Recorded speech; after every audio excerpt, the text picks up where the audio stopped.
The 4 police officers involved in the killing of George Floyd have now been indicted by a federal grand jury. And whether or not the grand jury actually indicted, it was always the plan to make sure that these people suffer the worst possible outcome. They aren't just getting the book thrown at them, they are getting the entire library. They are now facing state charges, Chauvin already convicted, and now they are facing federal charges. I'll tell you what's really creepy about this. Regardless of whether or not the federal grand jury was going to indict, the feds had a secret plan to arrest Chauvin if he was acquitted. That means whether they thought he was guilty of a crime or not, or should be punished, they were going to lock him up. They were going to file a criminal complaint, which would allow them to avoid a grand jury, which means it's all for show. They know that they're going to arrest him no matter what, and they're putting on a show for us to make us believe that justice still exists in this country. Now, I want to explain something very simply. Most of you probably already understand reasonable doubt, the standard by which people are put in prison. We were supposed to err on the side of keeping people out of jail. And that includes people we might not like or people we think actually committed a crime. It includes someone who may be accused of being a gang member or a drug dealer. It's supposed to be difficult to lock them up. Unfortunately for us right now, it seems to be extremely easy for regular people to get fined and locked up for, say, trying to run a business. The far left has no problem. Just a couple days ago, armed groups blocking streets, smashing the windows out of vehicles, spraying the drivers. Guys walking around with rifles doing this, seemingly no problem. Police officers stopping a man who used a counterfeit 20, who was in the middle of a drug deal, according to even the prosecution's own witnesses, stopping him and then the man dying. And you understand the whole circumstances there. And the officers are now facing state level charges and federal charges. I've been saying for how long that if you are remaining a cop in these blue cities, and I got to be honest, if you're remaining a cop at all, wow. Don't expect me to come to your defense. And I get a lot of positive messages from police officers who say, it's bad. They're resigning. I respect the officers who leave. The problem right now, as I've stated before, and then we'll read the story, is just this. If a cop is going to arrest 2 people and one person's on the left and one person's on the right, at this point there is a tendency for the DA to go after the person on the right and not the left. That's police enforcing this. Meanwhile, the cops themselves are getting locked up. That's what I can't imagine. It's like, dude, not only are you arresting small business owners, you're arresting yourselves. Okay, fine, whatever. Get away from these cities, man, because it's probably just going to get worse. I mean, we're seeing here that there is no justice in the system anymore. It is just political power. Here's the story from CNBC. They say a federal grand jury has indicted Derek Chauvin and 3 other former Minneapolis police officers for violating the civil rights of George Floyd. And we know the story of George Floyd. Chauvin separately was charged in another federal indictment with violating the civil rights of a 14-year-old Minneapolis boy during a September 2017 arrest by holding the boy by the neck and hitting him multiple times in the head with a flashlight without legal justification. That sounds awful. I'd like to see what happens in that case, because if he did, he should get in trouble. He should be held accountable, is a better way to put it. Now, the left is going to tell you that this is justice. They're going to say, see, it's equity in action. These criminal cops are being arrested and now they're going to get locked up. And these poor individuals are being released. And they're going to say, Tim, shouldn't you support more libertarianism? The government should not be arresting these people. Didn't you just say it should be hard to convict them? Yes, absolutely. The only problem is it's apparently not hard to convict someone on the right. Apparently, you can have a Republican gunned down at a baseball game and it's not mainstream news. Apparently, there is a double standard by which we are not getting an understanding of the rules. What should I expect? What should I be prepared for? What is right and wrong? Apparently, I honestly can't tell you. And I mean that. Why? I don't know, because Antifa goes around smashing up stores in the Pacific Northwest and their charges are dropped. And some lady sells coffee at her coffee bar and she gets arrested on like 9 criminal charges. What is right and what is wrong? Apparently, I guess, according to the news and what we're seeing, maybe these Antifa can now go out and claim, well, on the TV, they said it was just peaceful protest when all those fires were lit. So I didn't know right from wrong. Apparently, that's the case. So should I err on the side of libertarianism? Yes, to an extent. It is a good thing when officers violate someone's constitutional rights and they get held accountable. The problem is I don't believe that's what's happening.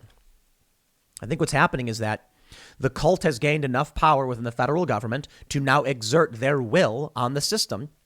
And conservatives are too busy cheering for the system to realize what's happening. And it's funny because the Antifa people are screaming in your faces. These cops are violating people's rights and it's unjust. And what they're screaming is in reference to things that aren't unjust, for the most part. On the right, however, they're still convinced the cops are doing a good job and should be defended and protected. Not every single cop, not every single conservative, mind you, for sure. There's a lot of people on the right who are ready they're ready for something kind of crazy.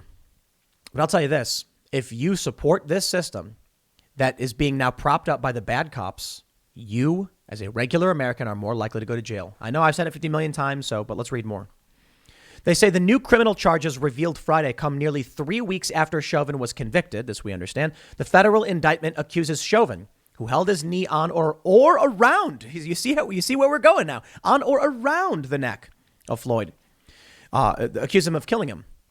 It also accuses two of Chauvin's fellow cops, To Thao and J. Alexander Kung, of willfully failing to intervene to stop Chauvin from using unreasonable force, a failure that also led to Floyd's death. All three ex-officers, along with the fourth, Thomas Lane, are accused of letting Floyd die by willfully failing to aid him when they saw Floyd lying on the ground in clear need of medical care. Well, hindsight is 20/20. These cops were rookies. I think two of them were rookies. One of them was like the third call they'd ever gone out on. All right. If you want to stay a cop in these places, if you want to stay a cop in general, you see what's happening. Maybe it's time you get back to your community, you leave these departments, and you create a neighborhood watch. Or, I don't know, local militias. What's the legality around that? Abolish the police, bring back local militias. The left likes to claim that police departments are the remnants of slave patrols. That is a lie. They're lying because they want to revise history to gain political power. Before there were police departments, it was just local militias. And there are problems with that because it's an informal justice system. What if someone's accused and they just say, we don't care, you were accused, So we set standards, we had courts, we did.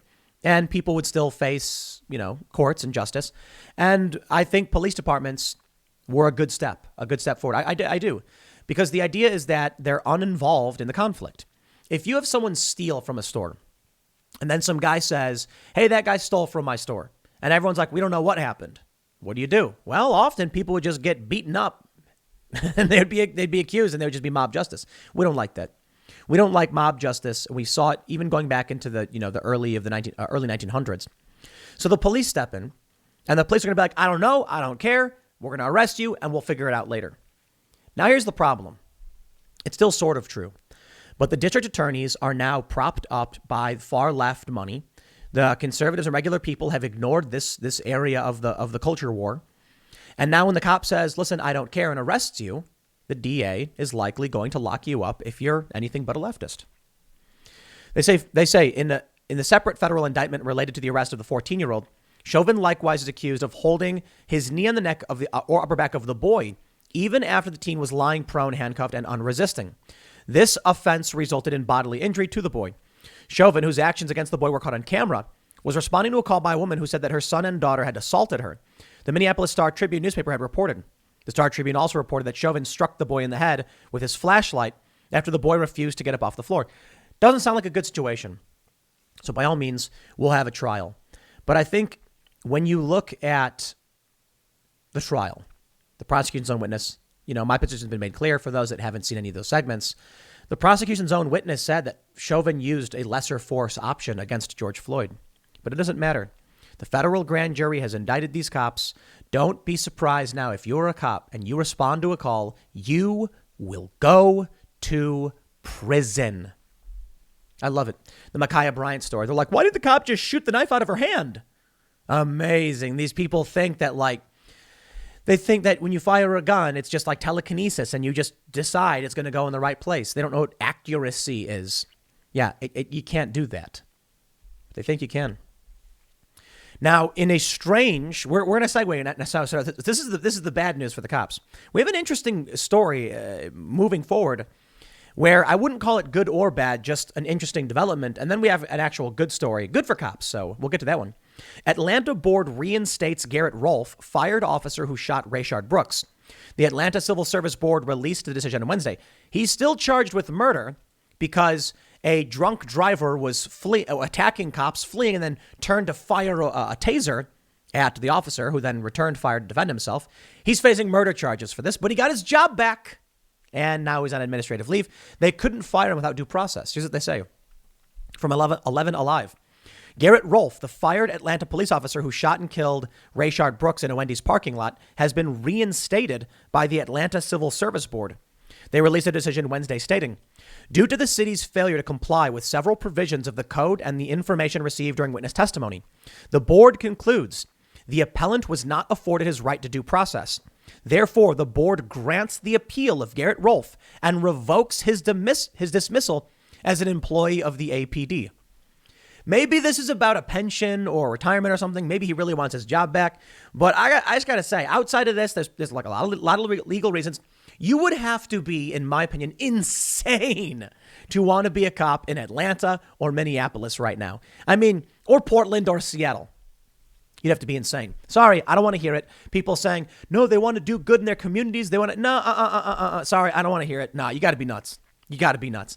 This Atlanta situation is a dude sleeping in his car drunk, blocking a drive-through. And the cops very politely were like, let's go. He fights them, gives one dude a concussion, takes the cop's taser, runs, turns to shoot him with it. And the cop defends himself with what weapon he had left. And now he's being charged with murder. And he's like, I want my job back. Dude. You know, I don't know, man. Our culture is our society is on fire. The justice system is completely broken. But hey, maybe it's about his pension, whatever. They say Rolfe, who still faces murder charges in the killing of Brooks that are currently stuck in a kind of legal limbo, sought last month to have his firing reversed in a hearing before the board. That same board reinstated Atlanta investigators Ivory Streeter and Mark Gardner, who were fired over the tasing of college students during protests last summer. The board hears the appeals of firings and other employment actions taken against public city employees. A City of Atlanta statement said Rolfe would be placed on administrative leave until his criminal charges are resolved. So I guess he's going to start getting paid again. They didn't say unpaid. In an afternoon press conference, those attorneys, L. Chris Stewart, who was part of the legal team representing George Floyd's family in Minnesota, and Justin Miller, placed the blame on the city for the outcome, saying they rushed the process to pacify protesters and in so doing subverted real justice. The attorney said the case was not taken seriously by city leaders and that there was a pattern of being ignored in their efforts to resolve a civil case against the city. They said because of the lack of cooperation, they would now be filing a lawsuit against Atlanta. The lawyers said they expected the city to try and reinitiate firing Rolfe, this time following proper protocols. The city's statement did not indicate whether or not that would happen. There was a protest. It was really small. I don't think it really mattered all that much. It was like 10 people. Statement said, in light of the CSB's ruling, APD will conduct an assessment to determine if additional investigative actions are needed. Given the volatile state of our city and nation last summer, the decision to terminate this officer after he fatally shot Mr. Brooks in the back was the right thing to do. I love how they say that. What they don't point out is that he was turning like this. You can look over your shoulder and fire, and then someone could defend themselves. You get hit in the back. It happens. They say had immediate action not been taken, I firmly believe that the public safety crisis we experienced during that time would have been significantly worse. They straight up admit it. We only fired him because of terrorism. You know what, man? I just wish people would take responsibility for themselves. I really, really do. I wish people in these cities would be like, I'm going to leave. You live in it's a combination of things. You know, I understand wanting to fight, to change. You have these elections. Okay, maybe there's more elections coming up soon. A lot of these states are passing these anti-riot laws. But after the November election, I was like, you can see these people craved. They just desperately wanted defunding of the police and the far left. And it's really funny when people I know who, voted for Joe Biden, I'll be talking about the economy in the next segment. For those on the podcast, you already heard it.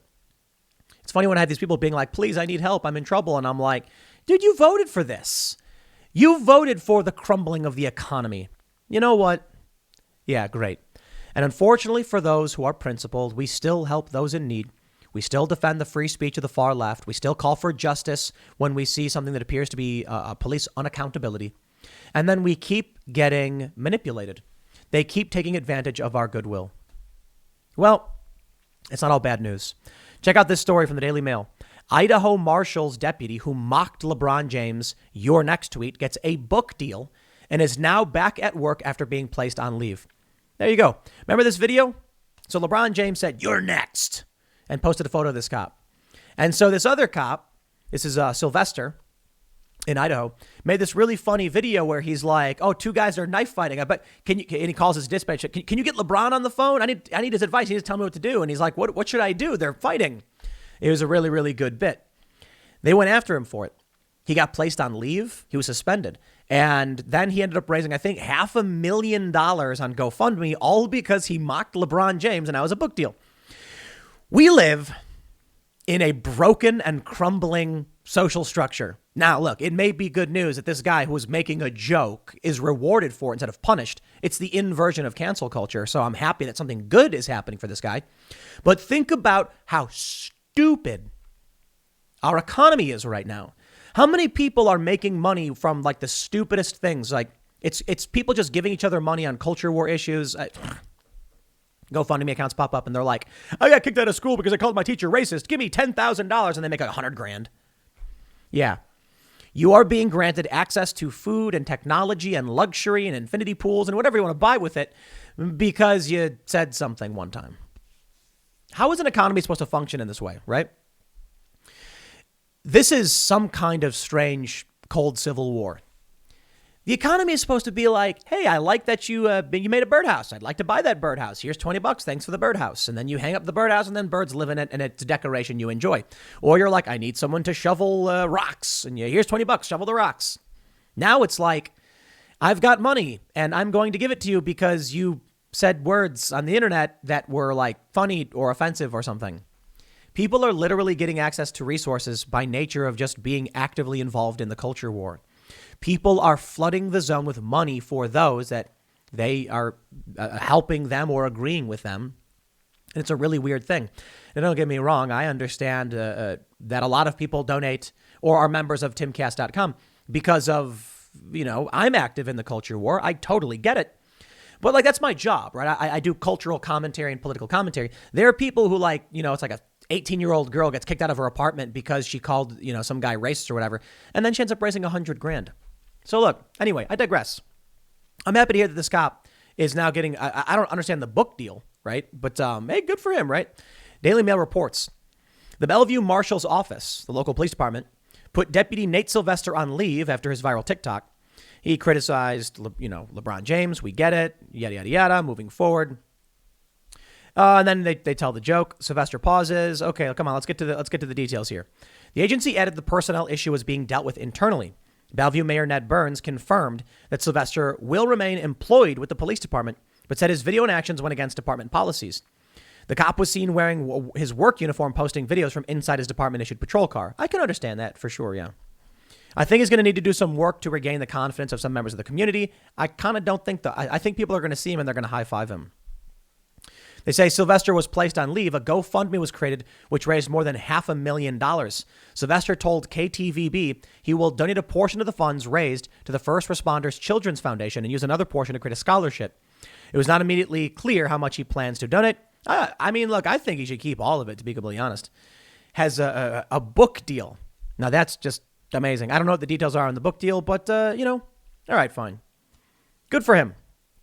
I don't know what the book will be about. Maybe about being a cop. Hey, there you go. That was starting off with a pretty bad situation. Federal charges now. The feds are just becoming political tools of the Democratic Party and the woke far left. And we're watching it happen in real time. I know a lot of conservatives have said abolish the FBI and they don't like the federal agencies because of what they did to Trump. But don't assume that your cops will do anything other than follow the orders of the feds should they be given. And that's the real challenge right now. Of course, we can see at least one officer getting his job back. The case against Officer Rolfe may be in legal limbo, and it may only exist simply because they're worried about riots. But they've said it. They said it. That they were like, if we didn't fire this guy, the riots would have been worse. They didn't say that specifically. They said that what we witnessed would have been worse. We get it. What the terrorists are doing is working. The DAs have been put in through far leftist, ultra wealthy money donations, and now they control the legal space. It was a very serious and easy attack vector. I can't remember who we were talking to. I think it was Andrew Branca on the IRL podcast. He said it's only a couple $1,000s to win one of these races to become a DA. And now you have and now what we're seeing is far leftists going in, taking these positions and guaranteeing their people will be released on the street and nothing will be done. And they're going to keep winning because they lie. There you go. I'll leave it there. Next segment's coming up at 4 p.m. over at youtube.com/Timcast. Thanks for hanging out, and I will see you all then.